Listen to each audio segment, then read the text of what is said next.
What up? What up? What up? Welcome back to the scorecard, the boxing scorecard, where I ask people to bring your scorecard and an explanation, not just simply your advice.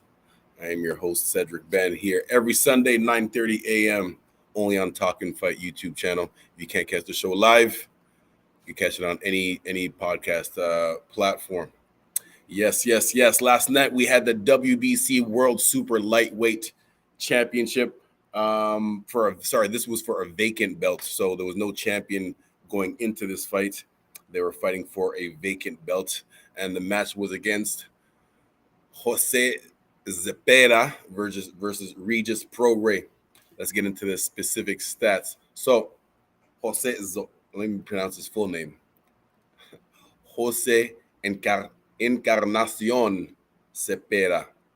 He's from the USA, but he had that name, so I had to pronounce it the way it's spelled. His nickname is Chon, Chon. What does that mean? Somebody pull up what that means, please. Chon, Jose Chon Zepeda. His record is 35 wins with 27 knockouts, only 2 losses.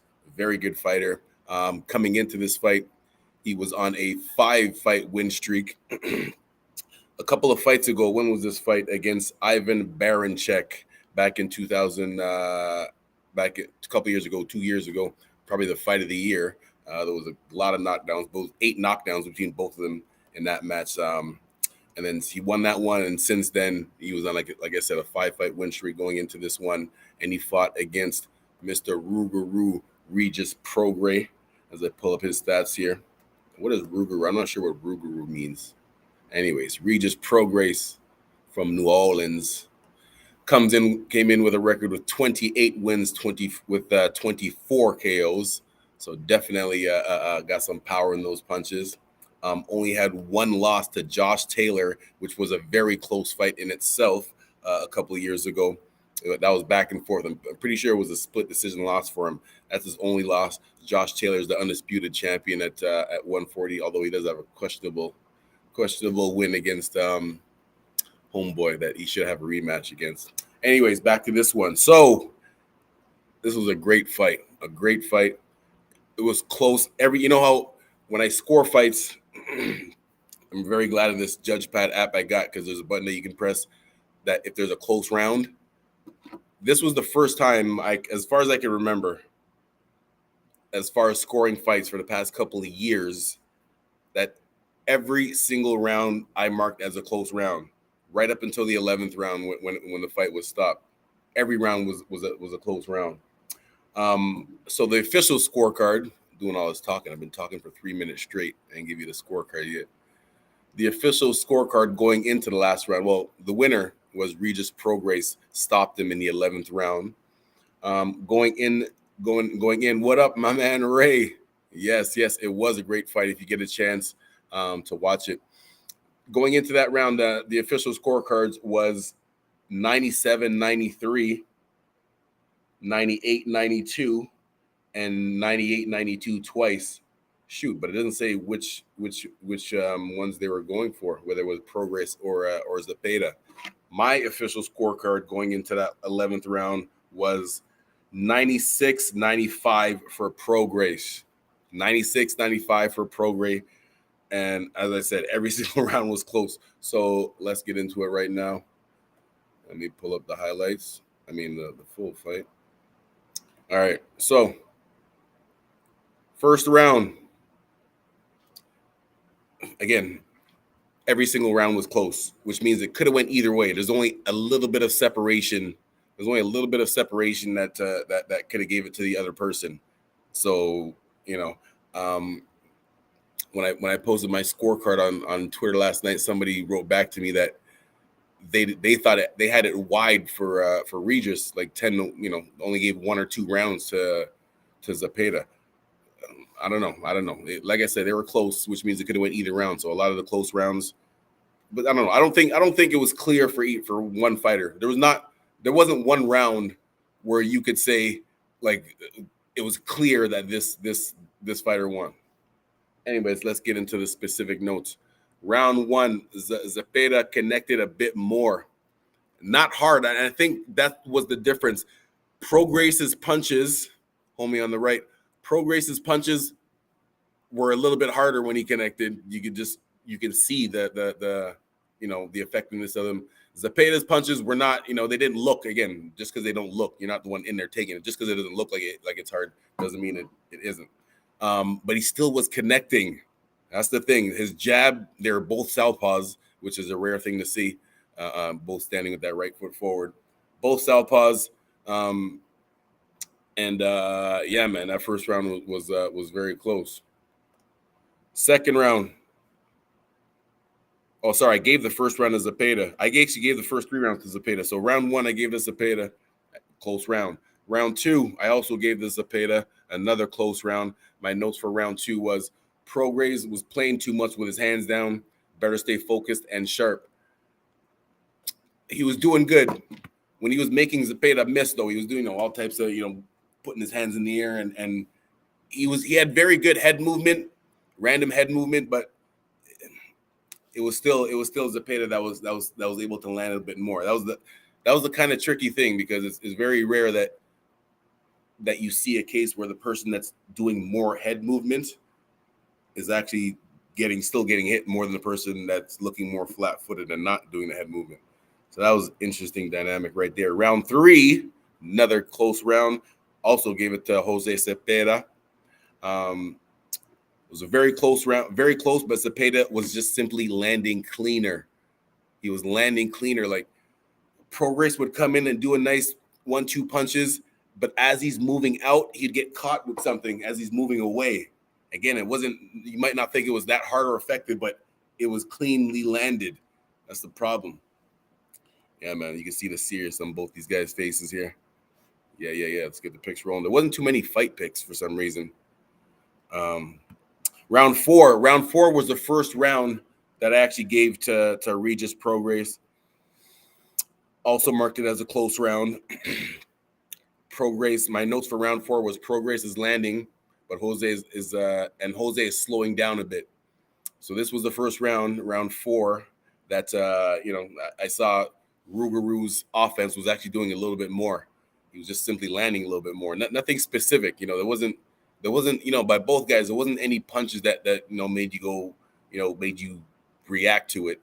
It was just, just good boxing on both sides. Round 5, gave that round to Zepeda, another close round. Specific notes. As I said before, this is the rare situation where the person with more random head movement is actually getting hit more. Zepeda, very good fundamentals in his stance, not doing anything fancy, just staying, sticking to his fundamentals, just like this perfect jab. This picture right here is actually from his previous fight against Baranchek. I just wanted to put this one here just to show his perfect jab at full extension. Like, see how full extension, the guy's not even in the picture. That's how far he's using that, stepping with his front foot too as he's doing that, using his shoulder to protect his chin. That's a perfect, I had to add this one in there. That's a perfect textbook perfect jab right there. And that's what I mean. These are the type of punches, and this wasn't a hard punch. Like, this fight right here was the fight of the year against Baranchek. Nobody would be talking about this specific punch right here. Everyone talks about how both guys got knocked down, whatever, which is a little bit of bad defense. That's another story. But this is what I appreciate, the perfect textbook accurate jab that Zepeda had. And this is what he was doing against Prograis. This is what he was doing in this fight. Again, it's not a punch that's going to make you go back. And sometimes you can make it an FU jab to make the person's head snap back. But in most cases, you're just using that jab to keep that person at that distance. And again, even though Regis Prograis had very good head movement, for some reason, again, a rare situation where the person with more head movement was actually still getting touched up more. That was, I can't remember the last time I seen something like that. Going into round 6, this is where Prograis took over. From round 6, I guess this is where Prograis took the fight over. Because after round 5, it was 40. I had it 49-46 for Zepeda. Then after that, every round I gave to Prograis. Round 6, no notes for round 6, but I gave it to Prograis. Another close round. Round 7, Prograis was landing just a bit more cleaner. First half of the fight, Zepeda was doing his thing with the clean, accurate punches. It was the same thing later on, but Prograis just his output of punches was a little bit more. I don't remember what the final stats were, but it was again not clear, but very close. Sorry, no, it was close and slightly cleaner punches for Prograis. That's why I gave him that round. Round 8, again, another close round. All I wrote for round 8 was Prograis barely. Like, if you weren't like really paying attention to this fight, like it was very hard to score it. I'm very curious to see other people's scorecards because, yeah, man, this one was very, it was very close. It was very close. That's all I wrote for round 8 was Prograis barely, because it wasn't anything that stuck out from each fighter. They both did a very good job of sticking to their game plan. They both did a very good job of sticking to their game plan. What up, Sugar? Thank you for coming in. I appreciate that. Sugar Show every Wednesday at 7 p.m. All the best in female boxing. Really has her knowledge. Much respect to the champ, Sugar Natalie Brown. Much respect, much love, much respect. Yeah. Going into round, where we got here? Going into round 9. No comments for round 9, but I gave it to Prograis. Again, another close round. Bon Kiki, what up, my dog? Much respect. Round 10. Again, I gave it to Zepeda. Round 10, my notes for round 10 was Prograis' first half. Breaks the Prograis. Zepeda owned the first half of the fight, and Prograis took over in the second half of the fight. I believe I wrote round of the year. Now, my round of the year is probably different from most other people's round of the year. When most people talk about a fight that's a round of the year, they're mostly talking about, two people that one person got knocked down, then the other person got knocked down, and it was back and forth with knockdowns and punches to the face and bad defense. My definition, my specific terms of round of the year is a close fight between two highly competitive, skilled boxers that are landing punches, but also have very good defense at the same time. That's why not everything is landing, and not just jumping back and moving away, but both standing in front of each other, throwing, and you see the defense and you see the counter punching, and you see them both thinking about what they're trying to do to the other person. You know what I'm saying? One of the best analogies that I heard about boxing, or analogy, I don't know if the analogy is the right word, but just describing boxing between two high-level skilled boxers is that boxing is high-level problem solving with severe consequences. That's exactly what it is. High-level problem solving with severe consequences, because the problem solving is when you know what I'm saying, it's not just a straight up street fight where two guys are going back and forth in the center of the ring. That's cool too for the crowd. That's cool too. But as a coach, I'm not looking for that. So when these guys were going back and forth, man, yeah, I see the comments coming in. I don't want to get distracted. I'm gonna just get my thoughts out, and then I'm gonna get to all the comments in a second. All right, because sometimes I get to the comments and I forget what my train of thought.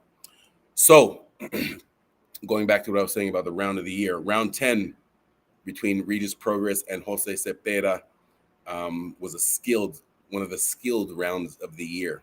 Hopefully that's a trend that I can start. Maybe I'll have to call it something else, because most people, like I said, when most people think about round of the year, they just think about knockdowns and two guys getting hit a lot. The skilled round of the year.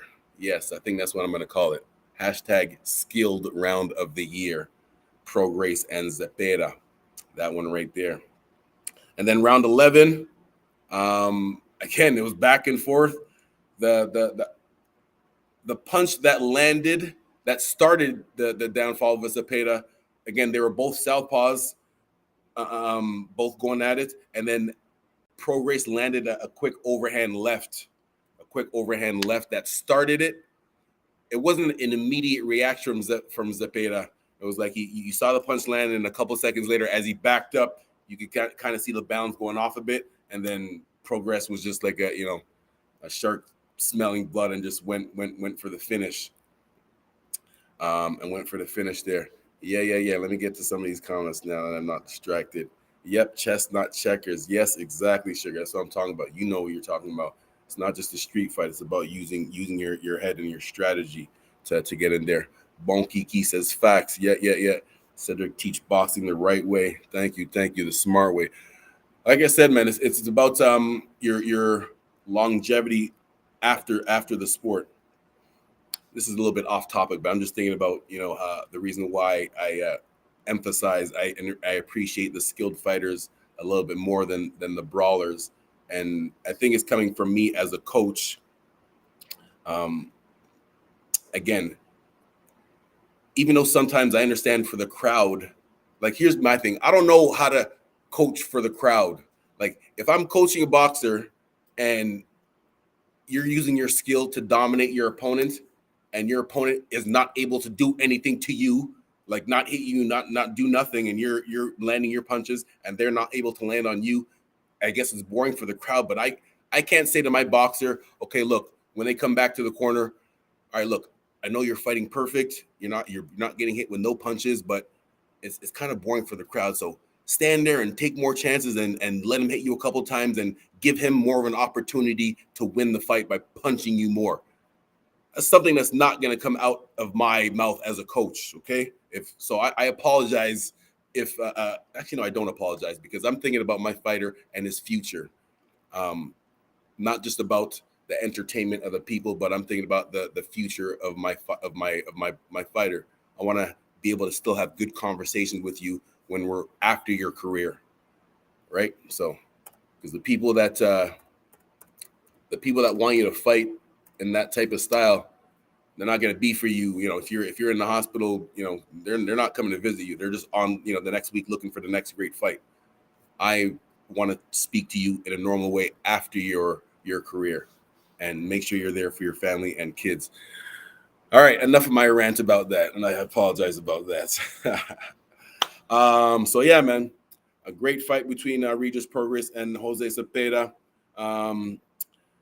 That's where the boxer has to perform and make the fight. Yes, exactly. I know there was other matches on last night. Unfortunately, I wasn't able to watch them. You can turn that down now.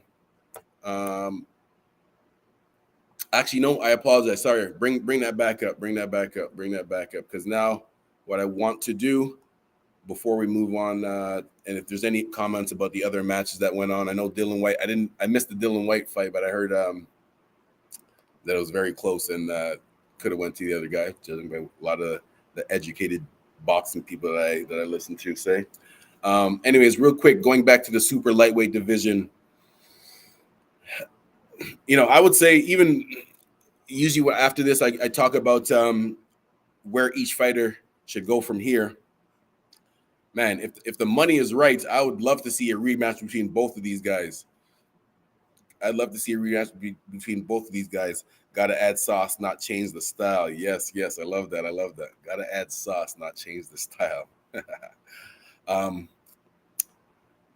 Bon Kiki is asking, what would be the next best fight for Haney moving up to 140?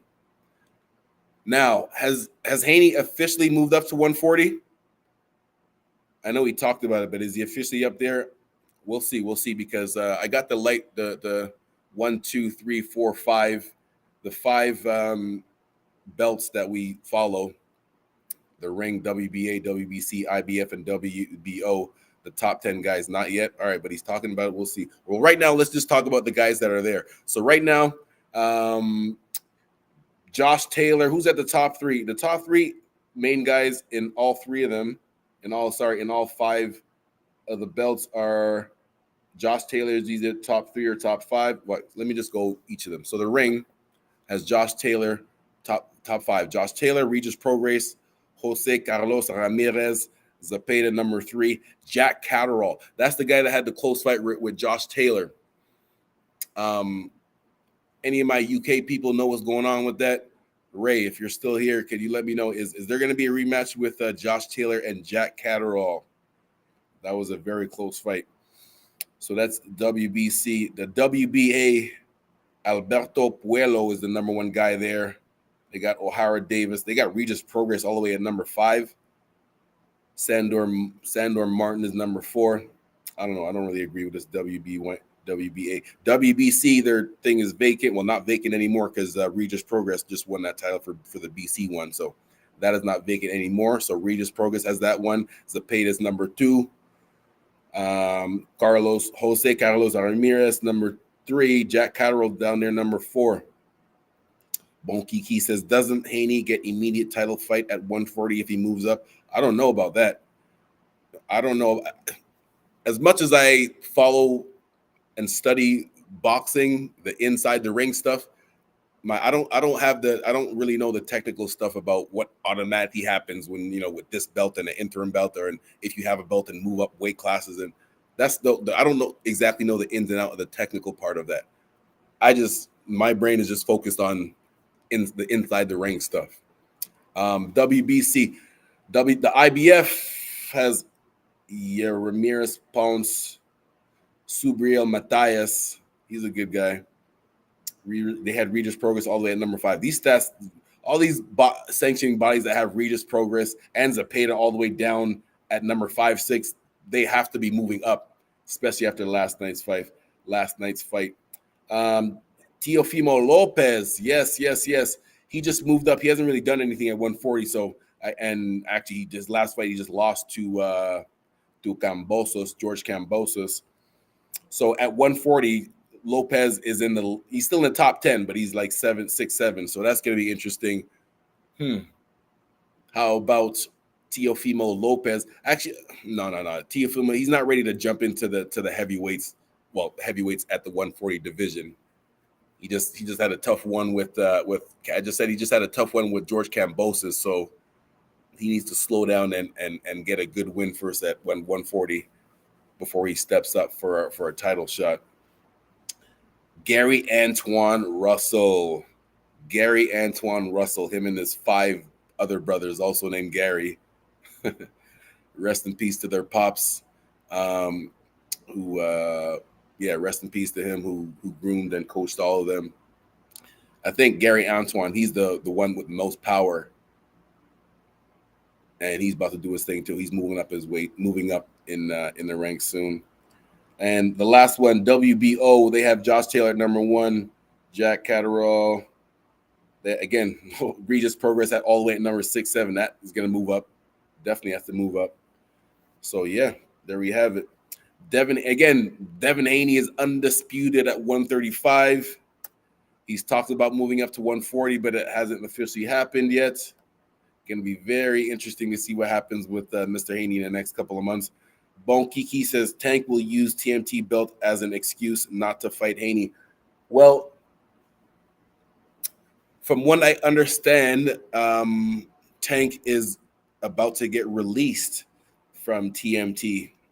I just seen a thing from him, his official account the other day that said asking when he was going to be released. When are you guys going to release me from my contract? Something like that. Not those exact words, but he was asking about that, and it was from his official account, not no sources. I hate when people say sources tell me. Yeah, sources tell me. Anyways, that's another rant I'm going to get into. I try not to listen to people's whatever info they got as soon as I hear, sources that I trust. I don't care where your sources are. Say what they are and give us the facts, not just your dumbass opinion. So yeah, there's a couple of 135s that might be looking up to going up to 140 soon. Bon Kiki says TL should aim for Cambosos rematch. Did they fight once or twice? Oh yeah, they only fought once. So yes. Yep. I would agree with that. Teofimo should go for that rematch with George Cambosos, and that would be a crossroads fight for Cambosos too, because actually I don't know if that Cambosos would take that, because that, taking 3 losses in a row, even though it is the top level competition, just for your own confidence, that might kind of slow down the confidence a little bit. So I think Kambosos might want to come back, not just an easier win, but someone that's later in the top 10, someone that's like 9 or 10, someone like maybe Javier Fortuna or Richard Comey or something like that. As I'm looking at the rankings, yeah, one of those guys to get a win and get his confidence back up before he decides to have a rematch with Teofimo Lopez. And actually, that might not happen anyway because Lopez is already up at 140. Kambosos is still down at 135. I really want to see Fulton fight anyway. Yes. Those were in the lower weight classes again. We'll get to those ones. We'll get to those ones too. But right now, let's stick with the lightweights and the super lightweights. Who else from 135 could move up soon? Lomachenko is staying at 135. He's not moving up. He's too small to move up to 140. So he's going to stay at 135. Gervonta Davis has talked. Well, Davis moved. I think he moved up to 140 for one belt and then moved back down. Jumped in the water for a little bit, but went back. But that's it, I guess. 145 is still some good fights. Of course, we got Gervonta Davis and Ryan Garcia, who have agreed to fight later on in 2023. However, I keep telling people that this fight that Gervonta Davis has in January, they're both going to have a so-called tune-up fight in early 2023 before they take on each other. But the person that Tank Davis is fighting, Hector Garcia. Hold on, I'll get to that comment right there with Loma and Shakur. See, I just keep reading the comments. I lost my train of thought. Let me go back. Now. All right, I'll talk about Loma and Shakur right now. Actually, no, I remember. It was Tank, and the guy that Tank is fighting, Hector Garcia, is not no joke. He is not just someone to look at as a tune-up fight. Hector Garcia is not just a regular tune-up fight.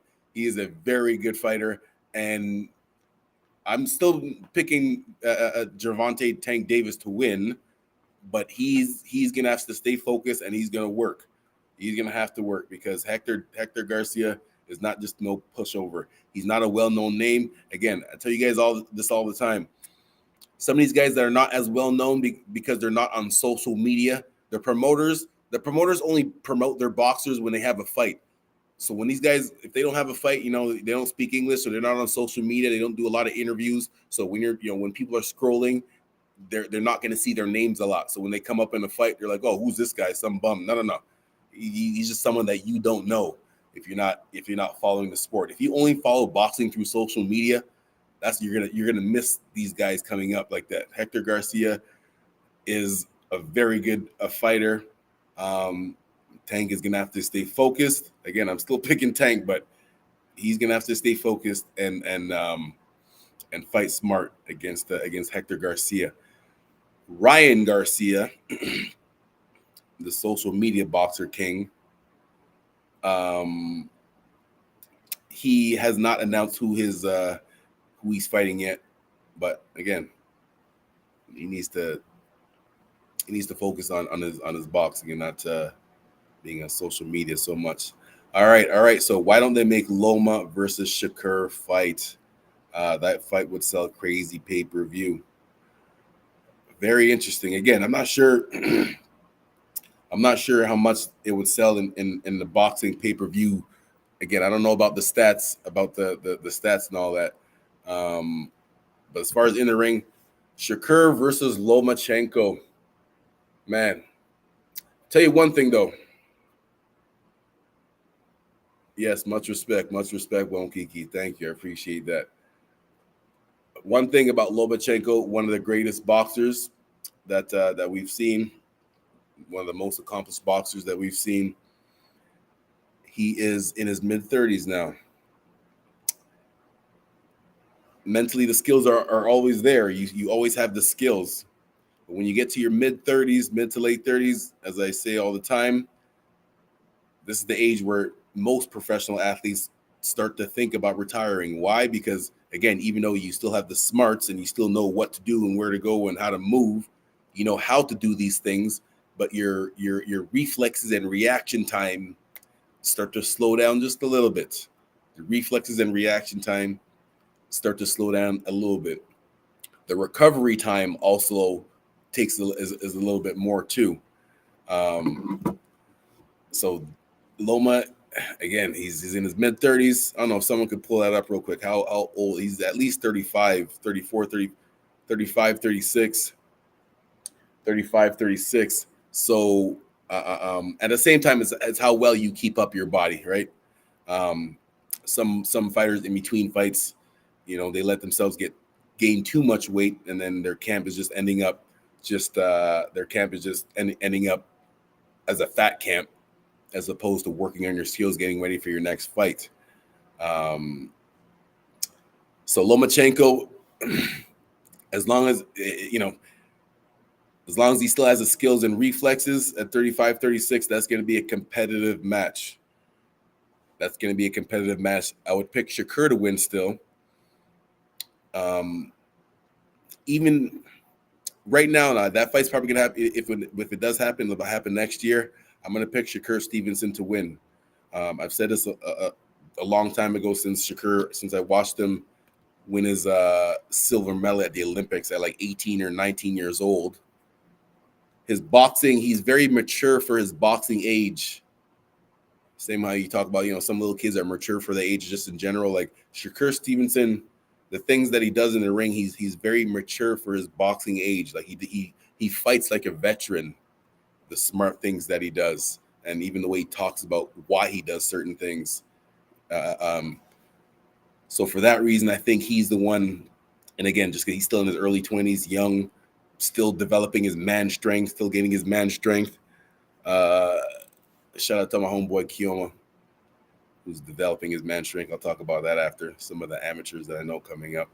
But yeah, Shakur Stevenson, I think he is the one to dethrone Lomachenko, who's already lost twice. But as far as another skilled match, yeah.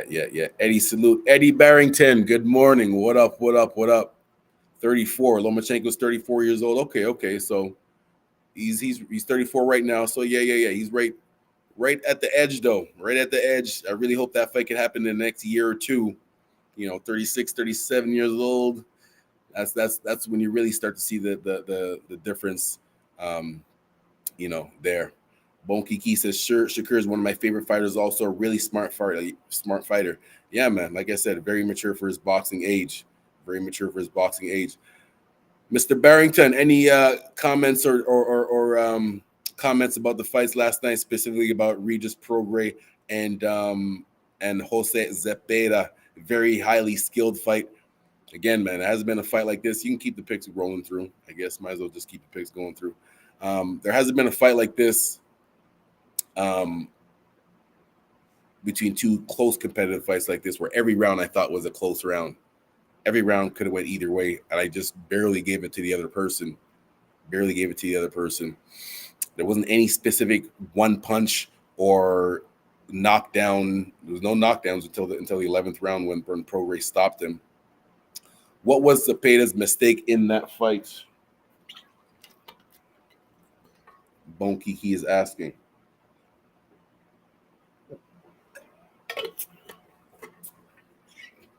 If there's anything, as I got the fight, watching the fight on my other laptop as I'm talking to you guys right now again, I think maybe he could have, instead of backing up and landing the punches that he was landing in the second half of the fight, because from round 6 to the round 11, I gave to Regis. I gave him every round from there, and it was just because Regis Prograis was just slowly. They were both implementing their game plan very good, but Regis Prograis looked like he was doing a little bit more in the later rounds. Zepeda's pace was slowing down. In the earlier rounds, his punches were landing Nothing too crazy, just very accurate, crisp jabs and crosses. Nothing too crazy, but they were landing. They were landing. Later on in the fight, Zepeda was not landing as much, and he was backing up. That's those are two things right there. Not landing as much and backing up is what made Regis Prograis win those later rounds. If you're going to be backing up, you still have to have good offense, because backing up and not throwing as much just makes it look like your opponent is clearly affecting you with their punches. Sam Regis was dominating most of those rounds. Yeah, the later rounds. And Prograis just looked more comfortable later on in the fight. Still doing his thing, still coming with that random head movement. In the later rounds, Prograis' random head movement was working more for him, and he wasn't getting hit as much. Now, is it because Prograis had better head movement in the later rounds, or is it just simply because, as I said before, Zepeda slowed down his pace in the second half of the fight? I don't know if it was a specific punch that might have landed. Again, just because we don't see someone's head snap back or there was a knockdown doesn't mean that the punches don't hurt. A perfect example, a couple of weeks ago, between the close fight with Clarissa Shields and Savannah Marshall, I noticed in the sixth round, Clarissa's pace slowed down a little bit. And she picked it up later on, ended up winning a close one. But after the fight, in the post-fight press conference, she mentioned that specifically in that sixth round, Savannah hit her with a punch, and she couldn't see out of her right side of her face. She couldn't, it was hard. She was out of it for a second. So that's what I mean. My whole point of bringing that up is that I didn't see a specific punch that landed that was oh wow, that was the punch that did it, because it was just regular boxing. So that's what I mean. So I don't know. My whole point of bringing that up is I don't know if Prograis landed a punch on Zepeda in the fifth or sixth round that made Zepeda slow down. But it was something that made him slow down, because it was, you're asking the question that Bone Kiki asked was what do I think is the mistake that Zepeda made? Two things was slowing down his punches and backing up. Those were the two things. What do you think? Do you think Zepeda feared Regis's power? Yeah, I just kind of answered that, right? Maybe Prograis landed something that might have not looked hard to us watching it, but Zepeda felt that heat, and he was like, "Oh, whoa, I need to slow down." How would you rate Regis's power at his weight division? All right, well, let me look up the rankings again. And 100%, yo, Bon Kiki, merci beaucoup pour les questions que tu me demandes. Thank you very much for asking me these questions, man. I appreciate the questions in the chat to keep the show going. So at 140, you're asking me how I rate his power. Well, the only way I could rate it is by looking at the other guys at 140. And just looking at the names, to be honest with you, Regis probably has one of the top as far as knockout ratios out of all these guys. I don't have time to. My other laptop's kind of slow, so I don't have time to look at all these guys' box recs to see what their knockout ratio is. But just off the top, Regis Prograis. Let me see his. Regis Prograis is he has 24 knockouts out of his 28 bouts. That's an 83% knockout percentage. My friend. I'm actually from Montreal. A lot of people don't know that. Much love. Shout out to Windsor. I'm from Montreal, La Rive Sud, a little bit outside from the South Shore. What up to the South Shore? Montreal, what up? C'est pour ça que mon français c'est bon comme ça. C'est un petit peu cassé parce que il y a un petit peu de mots. That's words, right? Mots que j'ai oublié, mais for the most part, you see what I mean? Little things like that I forget. But anyway, the stuff that I do remember, I can still pronounce properly. Yeah. So, yeah. Regis Prograis, you're asking me where do I rank his power? He's one of the strongest punchers at that weight. Josh Taylor is a very good boxer. You know, I can look up how many knockouts Josh Taylor has since he is the top guy at that division. Let's go here. Josh Taylor from the UK, the undisputed champion at 140. Josh Taylor has 13 knockouts out of his 19 fights, so only at a 68 percentage. Only at 68 percentage of his fights and in a knockout. So he's definitely not known as a power puncher. So I guess, yeah, like I said, I would go with Regis Prograis as one of the top guys, at 140 as far as his power. Who else? Matthias Subriel Matthias. He has some strong hands too. Again, oh yes, Gary Antoine Russell. Again, he's still moving up. He's still moving up in the 140 ranks. He's later in the top 10s. Brandon Lee. Yes. You're gonna hear his name soon. Brandon Lee. Yeah. You're gonna hear about him soon.